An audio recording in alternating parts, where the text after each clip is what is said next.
Assalamualaikum warahmatullahi wabarakatuh. Selamat berjumpa pada topik pertama mata kuliah perkembangan hewan, yaitu gametogenesis bersama Ibu Yosi Lela Rahmi, MPD. Untuk mengawali perjumpaan kita pada kesempatan ini, marilah kita mulai dengan mengucapkan basmalah. Bismillahirrahmanirrahim. Semoga ilmu yang kita pelajari pada kesempatan ini berkah hendaknya. Amin ya rabbal alamin. Oke. Ya, kita lanjut ya. Ada 4 pembahasan yang akan kita bahas pada bagian gametogenesis ini. Yang pertama, ini tinjauan umum gametogenesis. Yang kedua, pengertian spermatogenesis. Yang ketiga, tahap-tahap spermatogenesis. Dan yang terakhir, pengaturan spermatogenesis. Kita akan masuk kepada pembahasan yang awal, yaitu tinjauan umum gametogenesis. Sudah pernah sebelumnya mendengar gametogenesis? Mungkin sudah ya, dengan istilah gamet, ya, sel kelamin, kemudian genesis. Jadi, apa sebenarnya gametogenesis?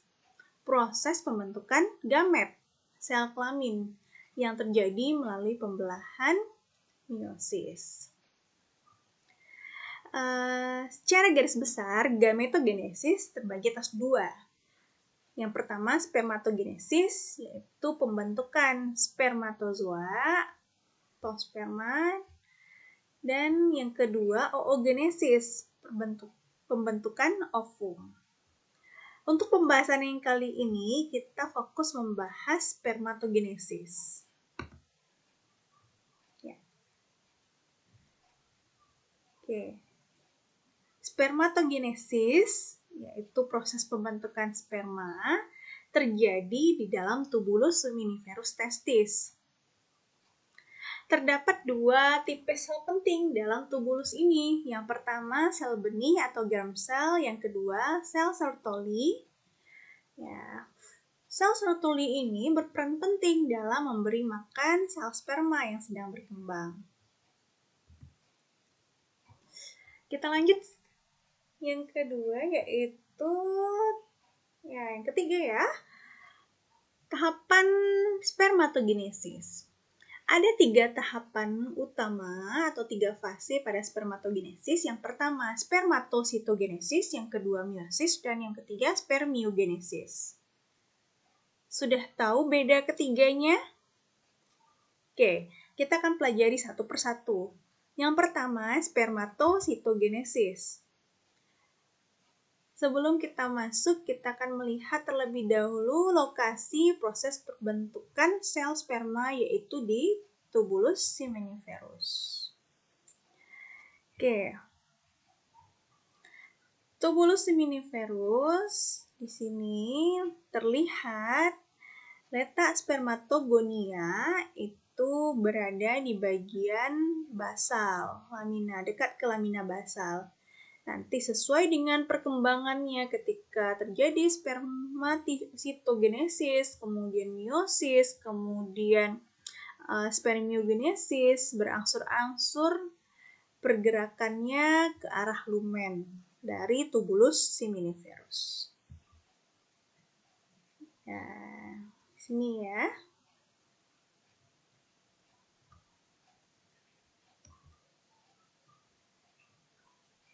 Oke, tahapan pertama, spermatositogenesis.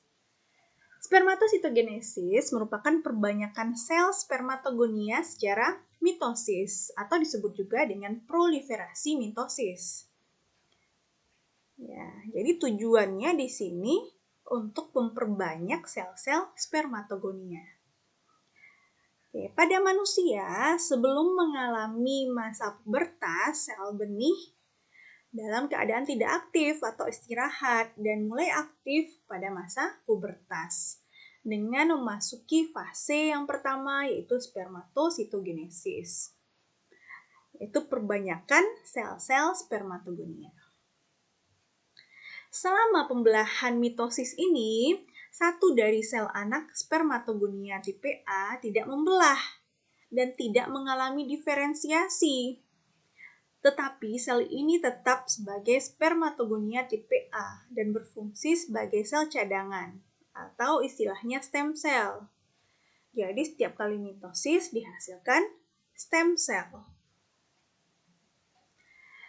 Dengan adanya stem cell ini, maka persediaan spermatogonia dalam tubuh testis tetap ada walaupun sudah berusia lanjut. Hal inilah yang menjadi pembeda antara spermatogenesis dengan oogenesis. Ya, pada oogenesis tidak terdapat stem cell ini yang sebagai sel persediaan atau cadangan. Hingga jumlah oogonia sudah tertentu. Ya, pada wanita usia 45 rentang 50 tahun, wanita tidak reproduktif lagi dalam hal reproduksi. Oke, ini tahapan spermatogenesis. Kita masih di tahap awal ini, mitosis dari spermatogonium. Oke, yang dalam bentuk diploid, perbanyakan sel-sel spermatogonia. Oke. Iya. Kita baru di sini di spermatositogenesis. Oke. Lanjut kita ke tahapan yang kedua, yaitu meiosis. Oke. Apa tujuannya dari meiosis ini? Pembelahan meiosis pada spermatogenesis bertujuan untuk menghasilkan spermatid. Meiosis terjadi sebanyak 2 kali. Yang meiosis 1 menghasilkan spermatosis sekunder, sedangkan meiosis 2 menghasilkan spermatid. Oke. Pada spermatosis sekunder, hasil meiosis 1 sudah mempunyai kromosom yang haploid. Ini berbeda dengan tahapan sebelumnya yang spermatositogenesis yang menghasilkan kromosom yang diploid. Pada meiosis 1 ini sudah dihasilkan kromosom yang haploid. Tetapi masih mempunyai duplikatnya, yaitu 2 kromatid atau dalam bentuk diad. Lalu terjadi pembelahan meiosis 2, terbentuklah 4 sel anak atau gamet dari 1 sel induk dengan kromosom yang haploid. Lalu apa beda? Ya, karena sudah beda antara meiosis 1 dengan meiosis 2, karena sama-sama sudah menghasilkan haploid kan, kromosom yang haploid. Lalu apa bedanya? Mengapa harus 2 kali terjadi meiosis? Ya, haploid hasil meiosis 1 dengan meiosis 2 berbeda dalam formasi kromosom. Pada spermatid hasil meiosis 2, kromosom tidak memiliki duplikat lagi atau tidak berbentuk diad lagi, tapi berbentuk tunggal. Oke, sudah dipahami sejauh ini? Kita lanjut ke tahapan yang ketiga, yaitu spermiogenesis. Spermiogenesis yaitu perubahan spermatid menjadi sperma matang yang siap membuahi. Ya. Spermiogenesis dikenal juga dengan diferensiasi atau transformasi spermatid menjadi sperma. Pada tahap ini menunjukkan peran aktivitas gen yang terdapat dalam kromosom X atau Y. Spermatosit primer mengandung kromosom X dan spermatosit primer mengandung kromosom X dan kromosom Y. Sel anak spermatid hasil meiosis 2 hanya mengandung kromosom seks X atau Y. Pada tahap spermiogenesis, gen-gen yang terdapat dalam kromosom seks berperan aktif. Ya, spermiogenesis dan ini struktur spermatozoa. Nah, ini spermatid minggu pertama. Ada nukleusnya, ada mitokondria, ada aparatus Golgi dan vesikel akrosom. Oke, sampai nanti vesikel akrosom ini membentuk kap akrosom, nukleus, dan di sini mitokondria. Dan terbentuklah spermatozoa yang aktif. Oke. Di sini kromosom Y aktif mensintesis mRNA. mRNA ini bertanggung jawab untuk sintesis protein yang bertanggung jawab untuk jenis kelamin jantan. Transformasi spermatid menjadi sperma melibatkan berbagai perubahan dalam sel. Contohnya transformasi kompleks Golgi menjadi akrosom. Akrosom berfungsi menghasilkan berbagai enzim yang berfungsi untuk menembus lubung sel telur saat fertilisasi. Pembentukan ekor sperma melalui perakitan protein mikrotubul. Oke, di sini dilihat struktur sebuah sel sperma manusia. Ini bagian kepala, akrosomnya berasal dari kompleks Golgi. Kemudian di sini nukleus, ini sentriol, dan di bagian leher. Bagian tengah terdapat mitokondria berbentuk spiral, dan di bagian ekor, ya, di sini ada membran plasma. Di sini, pada sebagian besar spesies, kepala yang mengandung nukleus haploid ya ditudungi oleh badan khusus yaitu akrosom yang mengandung enzim yang membantu sperma untuk menembus sel telur. Pada bagian belakang kepala, sel sperma mengandung sejumlah besar mitokondria.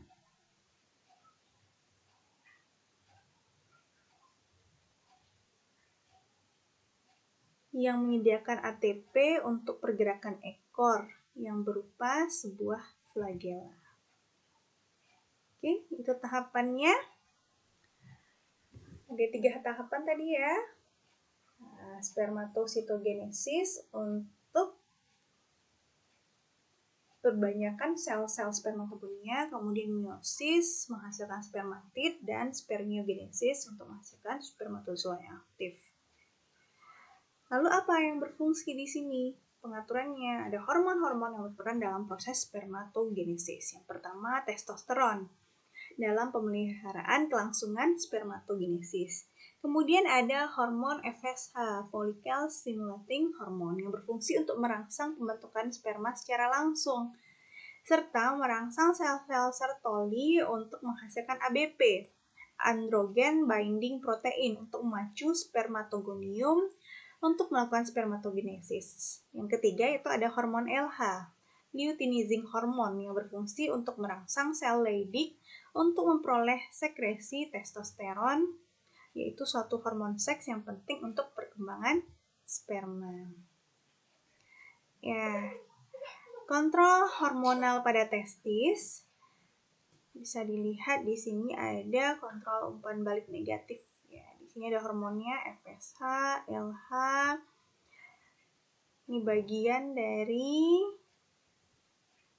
pituitari, ya, hipofisis anterior. Di sini dihasilkan androgen ya, dihasilkan oleh testis menyebabkan perkembangan karakteristik seks primer dan sekunder. Kemudian sekresi androgen dan produksi sperma dikontrol oleh hormon-hormon hipotalamus dan pituitari atau hipofisis anterior. Ya, di sini terlihat secara umum tentang spermatogenesis.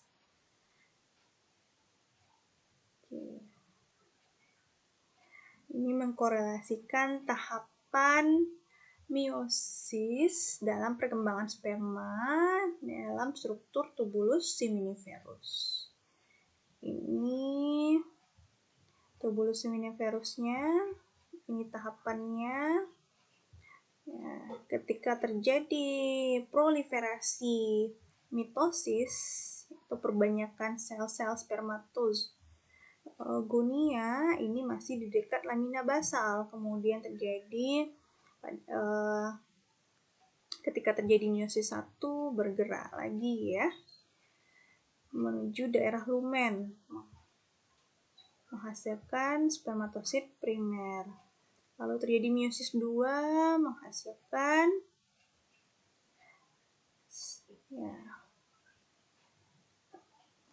spermatid nantinya sampai ke spermiogenesis menghasilkan sel-sel sperma yang haploid. Ya, selama spermatogenesis, sperma yang sedang berkembang itu secara perlahan-lahan didorong ke arah tubula seminiferus dan menuju ke epididymis, tempat sperma mendapatkan motilitasnya. Jadi proses tersebut dari pembentukannya hingga ke sperma yang motil memerlukan waktu 65-75 hari pada laki-laki. Oke, itu ringkasan materi kita pada kesempatan kali ini. Semoga bisa memahaminya dengan baik. Kita tutup dengan ucapan hamdalah. Billahi taufiq wal hidayah. Assalamualaikum warahmatullahi wabarakatuh.